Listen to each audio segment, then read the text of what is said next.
चंदा मांगने वाले और देने वाले एक दूसरे के शरीर की गंध बखूबी पहचानते हैं। लेने वाला गंध से जान लेता है कि यह देगा या नहीं। देने वाला भी मांगने वाला के शरीर की गंध से समझ लेता है कि यह बिना दिए टल जाएगा या नहीं। हेलो दोस्तों, मैं हूं प्रकाश और आज के करंट अफेयर्स में स्वागत है। तो चलिए दोस्तों, आज के जितने सारे महत्वपूर्ण करंट अफेयर्स के प्रश्न हैं उनको हम लोग इस वीडियो में देखने वाले हैं। दोस्तों, पहला प्रश्न है, हाल ही में लाल ग्रह दिवस कब मनाया गया है?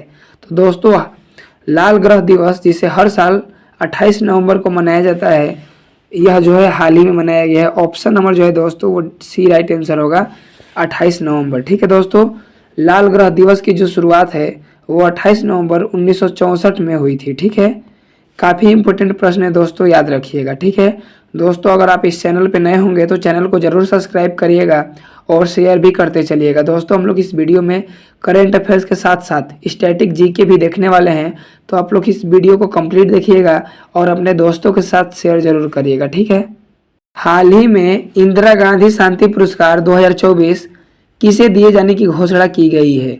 तो दोस्तों, 2024 के लिए शांति, निरस्त्रीकरण और विकास के लिए इंदिरा गांधी पुरस्कार चिली की पूर्व राष्ट्रपति और मिशेल बेचेलेट को प्रदान किया जाएगा। ऑप्शन नंबर जो है दोस्तों वो बी राइट आंसर होगा, मिशेल बेचेलेट। ठीक है दोस्तों, इनकी घोषणा जो है पूर्व राष्ट्रीय सुरक्षा सलाहकार शिवशंकर मेमन जो है किए थे। ठीक है दोस्तों, मिशेल बेचेलेट जो हैं वो चिली गणराज्य की पहली महिला राष्ट्रपति पद पर रह चुकी हैं। इन्होंने 2 बार 2006 से 2010 तक और 2014 से 2018 तक चिली गणराज्य के राष्ट्रपति के रूप में पद संभाला था। ठीक है दोस्तों, काफी इंपोर्टेंट प्रश्न है दोस्तों, जरूर याद रखिएगा। हाल ही में पैट्रियट ऑफ द ईयर यानी वर्ष का सबसे बड़ा देशभक्त पुरस्कार किसे प्रदान किया गया? तो दोस्तों, ये जो है अमेरिका के नवनिर्वाचित राष्ट्रपति जो हैं डोनाल्ड ट्रंप जी, इनको यह प्रदान करा गया है। काफी इंपोर्टेंट प्रश्न है दोस्तों, इसको जरूर याद रखिएगा। ठीक है दोस्तों, अगले प्रश्न की ओर बढ़ते हैं। हाल ही में डोनाल्ड ट्रंप ने डेविड पर्च्यू को किस देश का राजदूत चुने हैं? तो दोस्तों, ट्रंप ने कहा कि वह जॉर्जिया के पूर्व सीनेटर डेविड पर्च्यू को चीन में राजदूत के रूप में चुन रहे हैं। ऑप्शन नंबर जो है दोस्तों वो सी राइट आंसर होगा, चीन। ठीक है, चीन की राजधानी कहाँ है दोस्तों? बीजिंग। ठीक है, और खबरों के अनुसार जो है दोस्तों, ट्रंप ने सोशल मीडिया पोस्ट में कहा कि पूर्व सीईओ पर्च्यू चीन के साथ हमारे संबंधों को बेहतर बनाने में मदद करने के लिए बहुमूल्य विशेषता लेकर आए हैं। ठीक है दोस्तों, अगले प्रश्न की ओर बढ़ते हैं। हाल ही में खबरों में रहा सोनाई रूपाई वन्यजीव अभ्यारण्य किस राज्य में स्थित है? तो दोस्तों, अभ्यारण्य से क्वेश्चन बनते हैं, काफ़ी इंपोर्टेंट प्रश्न है दोस्तों, याद रखिएगा इसको। तो दोस्तों, ये जो है असम वन्य विभाग को सोनाई रूपाई वन्यजीव अभ्यारण्य में रॉयल बंगाल टाइगर की मौजूदगी का पहला फोटोग्राफिक साक्ष्य मिला है। ऑप्शन नंबर जो है दोस्तों वो ए राइट आंसर होगा, असम। ठीक है दोस्तों, यह भारत के असम में स्थित एक संरक्षित क्षेत्र है। इसका क्षेत्रफल जो है वो 175 वर्ग किलोमीटर है। ठीक है, और इस क्षेत्र को 1998 में अभ्यारण्य घोषित किया गया था। काफी इंपोर्टेंट दोस्तों प्रश्न है, जरूर याद रखिएगा। उत्तराखंड में पीएम आवास योजना के तहत कितने किफायती घर बनाए जाएंगे?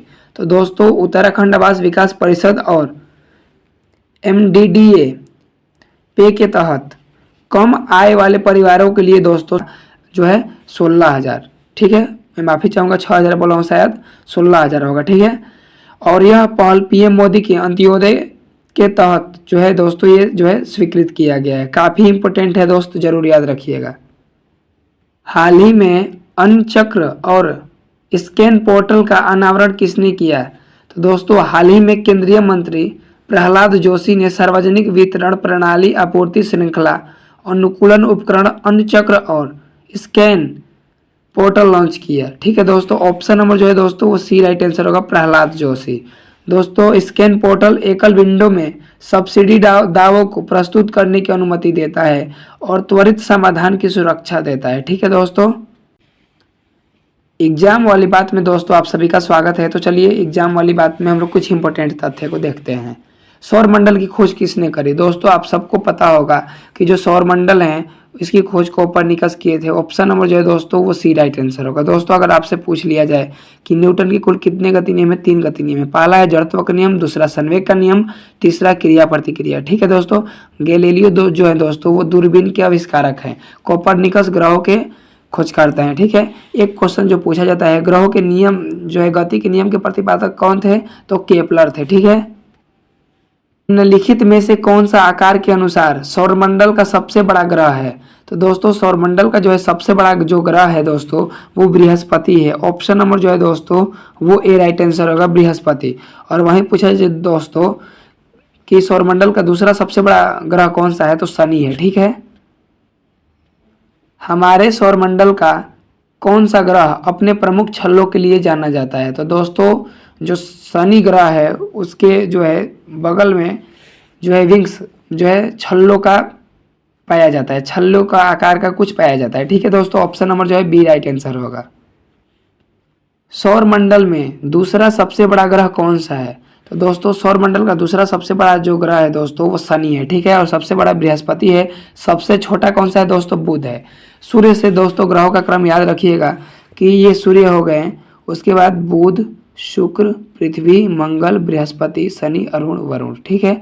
याद रखिएगा क्रम दोस्तों, ये क्रम पूछा जाता है एग्जाम में। ठीक है।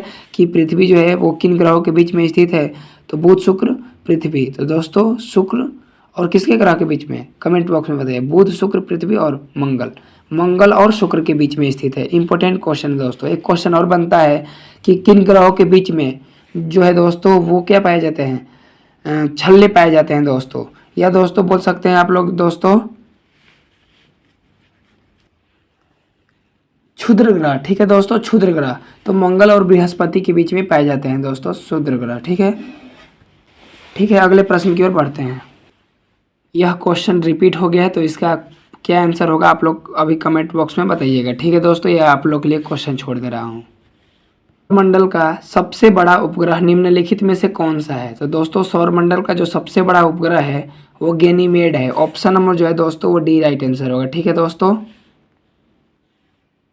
निम्नलिखित में से किस ग्रह को भोर का तारा का भी कहा जाता है, तो दोस्तों यूरेनस, यानी बताइए दोस्तों किसको कहा जाता है, तो दोस्तों ये कहा जाता है शुक्र को। ऑप्शन नंबर जो है दोस्तों वो सी राइट आंसर होगा, शुक्र। दोस्तों जो अरुण ग्रह है जिसे हम लोग यूरेनस बोलते हैं, इसको लेटा हुआ ग्रह भी कहते हैं। ठीक है। जो शुक्र ग्रह है दोस्तों इसको पृथ्वी का जुड़वा वाहन या इसको दोस्तों भोर का तारा या सांझ का तारा भी कहा जाता है, शुक्र ग्रह को। ठीक है दोस्तों। रेड डाटा पुस्तक किसके द्वारा प्रकाशित की जाती है, तो दोस्तों रेड डाटा जो पुस्तक है वो IUCN यानी अंतर्राष्ट्रीय प्रकृति संरक्षण संघ द्वारा प्रकाशित की जाती है। ऑप्शन नंबर जो है दोस्तों वो बी राइट आंसर होगा। और ये दोस्तों क्वेश्चन काफ़ी इंपॉर्टेंट है। ठीक है। जरूर इसको याद रखिएगा।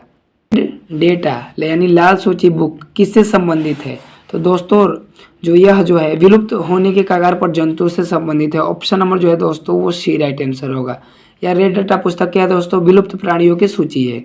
दोस्तों रेड डाटा बुक में काला रंग जो होता है वो उन प्रजातियों के लिए होता है जिन्हें विलुप्त माना गया है। ठीक है। जो दोस्तों लाल रंग उन प्रजातियों के लिए होता है जिन्हें लुप्त प्राय माना जाता है।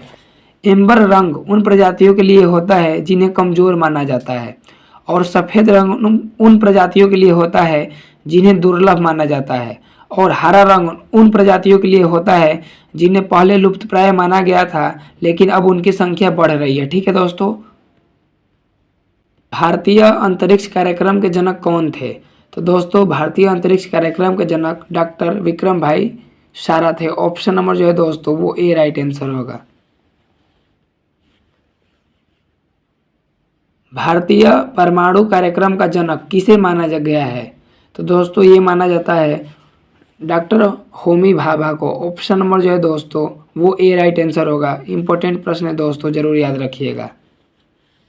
1948 में भारतीय परमाणु ऊर्जा आयोग AEC की स्थापना किसने की, तो दोस्तों ये किए थे होमी भाभा। ऑप्शन नंबर जो है दोस्तों वो डी राइट आंसर होगा। दोस्तों परमाणु ऊर्जा विभाग की स्थापना जो है दोस्तों वो 3 अगस्त 1954 को हुई थी। ठीक है दोस्तों। याद रखिएगा। ये दोस्तों उस समय प्रयास किया गया था 1948 में, लेकिन इसका स्थापना जो पूछा जाए तो 3 अगस्त 1954 को हुई थी। ठीक है। भारत में पहला परमाणु संयंत्र कहाँ बनाया गया था? तो दोस्तों ये बनाया गया था तारापुर, महाराष्ट्र में। ऑप्शन नंबर जो है दोस्तों वो डी राइट आंसर होगा। काफ़ी इंपॉर्टेंट प्रश्न है दोस्तों, इसको जरूर याद रखिएगा आप लोग। डैश को भारतीय अंतरिक्ष कार्यक्रम के जनक के रूप में जाना जाता है? तो दोस्तों विक्रम अम्बालाल साराभाई को जो है दोस्तों वो भारतीय अंतरिक्ष कार्यक्रम का जनक माना जाता है। ठीक है दोस्तों, काफ़ी इंपॉर्टेंट है। ISRO, Indian space research organisation. ठीक है। विक्रम साराभाई अंतरिक्ष केंद्र कहाँ स्थित है? तो दोस्तों ये जो है तिरुवनंतपुरम में स्थित है। ऑप्शन नंबर जो है दोस्तों वो बी राइट आंसर होगा। निम्नलिखित में से विक्रम साराभाई पुरस्कार किस क्षेत्र के लिए दिए जाते हैं? तो दोस्तों ये अंतरिक्ष अनुसंधान के लिए दिए जाते हैं। ऑप्शन नंबर जो है दोस्तों वो सी राइट आंसर होगा। अंतरिक्ष अनुसंधान के लिए भारतीय राष्ट्रीय समिति का गठन कब किया गया था? तो दोस्तों ये किया गया था 1962 में। ऑप्शन नंबर जो है दोस्तों वो डी राइट आंसर होगा। भारतीय अंतरिक्ष अनुसंधान संस्थान यानी इसरो की स्थापना कब हुई थी? तो दोस्तों इसरो की जो स्थापना है वो 15 अगस्त 1969 को हुई थी। ऑप्शन नंबर जो है दोस्तों वो डी राइट आंसर होगा। ISRO, Indian space research organisation. ठीक है दोस्तों। और इसका मुख्यालय पूछा जाए दोस्तों तो कहाँ है? कमेंट बॉक्स में ये वाला बताइए दोस्तों क्वेश्चन। और भारत के परमाणु ऊर्जा आयोग का जो मुख्यालय है दोस्तों वो मुंबई में है। ठीक है, मुंबई। भारत का पहला परमाणु ऊर्जा स्टेशन कहाँ स्थापित किया गया था? तो दोस्तों जस्ट मैं अभी ऊपर ही बताया हूँ कि जो है ये जो है दोस्तों तारापुर, महाराष्ट्र में जो है इसका स्थापना हुआ था। ऑप्शन नंबर जो है दोस्तों वो सी राइट आंसर होगा। और भारत में परमाणु ऊर्जा आयोग की जो मुख्यालय है दोस्तों मुंबई में है। जस्ट अभी ऊपर ही मैं बताया हूँ। हाल ही में राष्ट्रीय डाक प्रदर्शनी का आयोजन कहाँ हुआ है? तो दोस्तों ये जो है पटना में हुआ है। ऑप्शन नंबर जो है दोस्तों वो ए राइट आंसर होगा। दोस्तों जो पटना है इसकी स्थापना किसने करी? दोस्तों काफ़ी इंपॉर्टेंट प्रश्न है। तो उदयन। कौन के थे दोस्तों? उदयन। ठीक है, काफ़ी इंपॉर्टेंट क्वेश्चन है दोस्तों। पटना जो है दोस्तों वो गंगा, सोन और पुनपुन नदियों के तट पर स्थित है। ठीक है। एक क्वेश्चन पूछा जाता है कि जो पटना है दोस्तों ये इसका पुराना नाम क्या था? तो दोस्तों पटना का पुराना नाम पाटलिपुत्र, पाटलीग्राम, कुसुमपुर। ठीक है, पटना का पुराना नाम था। दोस्तों पाटलिपुत्र का नाम पटना किसने रखा? तो दोस्तों मध्यकाल में शेरशाह सूरी रखा। शेरशाह सूरी का जो बचपन का नाम था वो फरीद खान था। और इसका जो है मृत्यु 1545 में हुआ था। और शेरशाह सूरी का मकबरा सासाराम में है।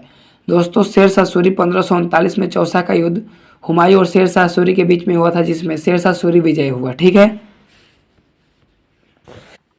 हाल ही में कौन 2024 भारत अंतर्राष्ट्रीय विज्ञान महोत्सव की मेजबानी करेगा? तो दोस्तों भारत अंतर्राष्ट्रीय विज्ञान सम्मेलन 2024 का 10वां संस्करण IIT गुवाहाटी में आयोजित किया जाएगा। ऑप्शन नंबर जो है दोस्तों वो ए राइट आंसर होगा। IIT गुवाहाटी। ठीक है दोस्तों। विज्ञान दिवस कब मनाया जाता है? तो 28 फरवरी को मनाया जाता है। हाल ही में भारत और किस देश के बीच द्विपक्षीय अभ्यास अग्नि वॉरियर 2024 शुरू हुआ है?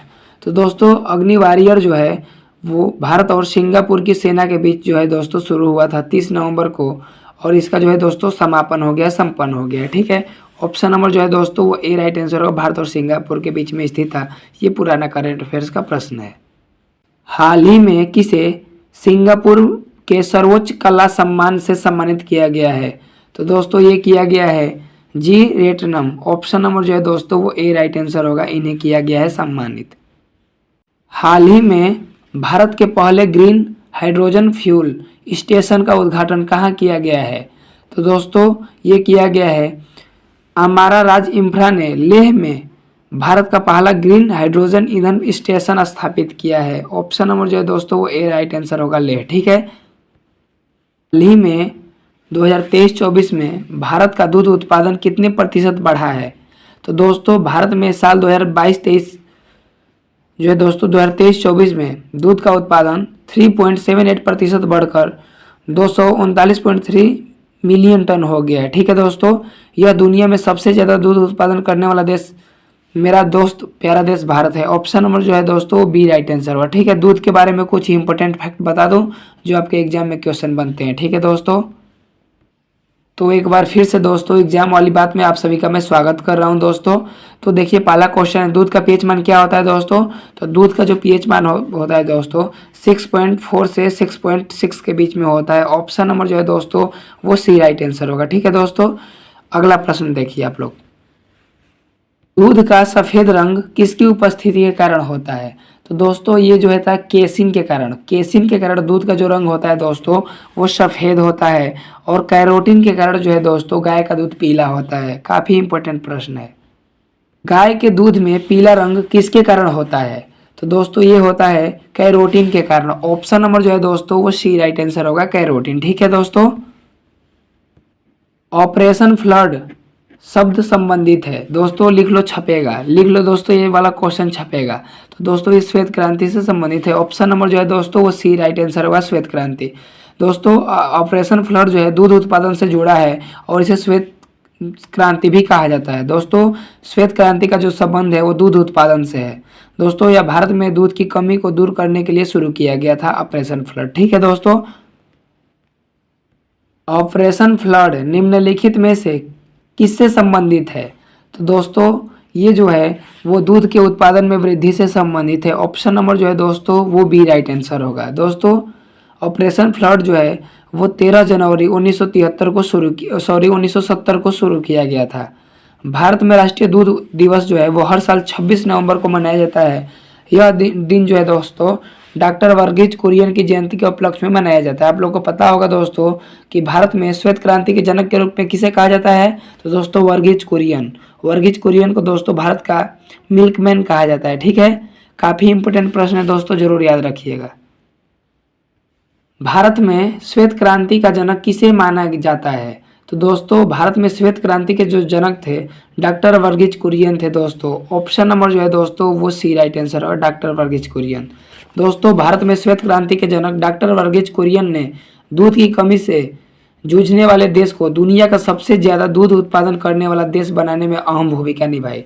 दोस्तों वर्गीज कुरियन जी का जो जन्म है दोस्तों वो केरल के कोझिकोड में 26 नवंबर 1921 को हुआ था। ठीक है दोस्तों, 26 नवंबर से आप लोगों को कुछ याद आ रहा होगा, संविधान दिवस भी मनाते हैं 26 नवंबर को ही। ठीक है दोस्तों, तो इम्पोर्टेंट क्वेश्चन है दोस्तों, जरूर याद रखिएगा। अब आइए हम लोग और कुछ इंपॉर्टेंट फैक्ट जान ले। तो मेरे प्यारे दोस्तों दूध में कौन सा विटामिन पाए जाते हैं। तो दोस्तों दूध में जो है वो विटामिन सी नहीं पाया जाता है। जिसमें भी सी होगा उसको हम लोग कट करेंगे। ठीक है दोस्तों, तो देखिए इसमें सी दिया है, बिल्कुल कट करिए दोस्तों, उसको हटाइए। सी है तो नहीं होगा, ये भी सी है नहीं होगा, ये भी सी है नहीं होगा। ऑप्शन नंबर जो है दोस्तों क्या होगा, डी राइट आंसर होगा। ए बी और डी ये पाया जाता है। ठीक है दोस्तों, दूध में जो है दोस्तों वो विटामिन सी नहीं पाया जाता है। काफ़ी इंपॉर्टेंट प्रश्न है, याद रखिएगा। जो विटामिन है दोस्तों उसकी खोज फंक महोदय किए थे 1911-12 में। ठीक है, अगले प्रश्न की ओर बढ़ते हैं। अब करंट अफेयर्स के प्रश्न को हम लोग देखेंगे। हाल ही में प्रधानमंत्री नरेंद्र मोदी ने अष्टलक्ष्मी महोत्सव का उद्घाटन कहाँ किया है। तो दोस्तों पूर्वोत्तर भारत की सांस्कृतिक जीवंतता को प्रदर्शित करने की अपनी प्रतिबद्धता को प्रधानमंत्री श्री नरेंद्र मोदी जी 6 दिसंबर को जो है वो 3 बजे नई दिल्ली में भारत मंडपम में अष्टाध्यायी महोत्सव का उद्घाटन किए हैं।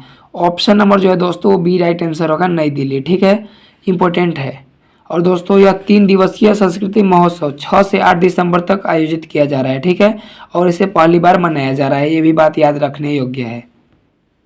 हाल ही में रंगीन मछली ऐप किस मंत्रालय द्वारा विकसित किया गया है। तो दोस्तों ये किया गया है मत्स्य पालन, पशुपालन और डेयरी मंत्रालय द्वारा। ऑप्शन नंबर जो है दोस्तों वो बी राइट आंसर होगा। दोस्तों ये इंपॉर्टेंट क्वेश्चन है, जरूर याद रखिएगा। ठीक है, बिल फेस्टिवल का आयोजन हर साल किस राज्य में किया जाता है। तो दोस्तों हॉर्नबिल फेस्टिवल हर साल नागालैंड में आयोजित किया जाता है। ऑप्शन नंबर जो है दोस्तों वो ए राइट आंसर होगा, नागालैंड। ठीक है दोस्तों, यह त्यौहार 1 से 10 दिसंबर तक मनाया जाता है और इसे त्योहारों का त्यौहार भी कहा जाता है, जरूर याद रखिएगा दोस्तों। और यह नागालैंड की सांस्कृतिक विविधता और परंपराओं को प्रदर्शित करने का एक महत्वपूर्ण अवसर है। दोस्तों एक बात याद रखिएगा, गारो खासी जयंतिया जो है वो किस राज्य में है। तो दोस्तों मेघालय में। काफ़ी इंपोर्टेंट प्रश्न है दोस्तों, जरूर याद रखिएगा। और एक बात बता दूं दोस्तों कि नागालैंड की जो है राज्य भाषा क्या है, तो दोस्तों अंग्रेजी है। काफ़ी इंपॉर्टेंट क्वेश्चन है, जरूर याद रखिएगा। Men's hockey junior Asia cup 2024 का खिताब किसने जीता? तो दोस्तों पुरुष जूनियर एशिया कप 2024 के रोमांचक फाइनल में भारत ने मस्तक ओमान में पाकिस्तान को 5-3 से हराकर रिकॉर्ड 5वीं बार खिताब हासिल किया। ऑप्शन नंबर जो है दोस्तों वो डी राइट आंसर होगा, भारत। ठीक है दोस्तों। और अरिजीत सिंह दुंदल ने बेहतरीन प्रदर्शन करते हुए 4 गोल किए, जबकि दिलराज सिंह ने 1 और गोल किया। ठीक है दोस्तों। साल 2025 में दृष्टिहीन महिला T20 विश्व कप की मेजबानी कौन सा देश करेगा?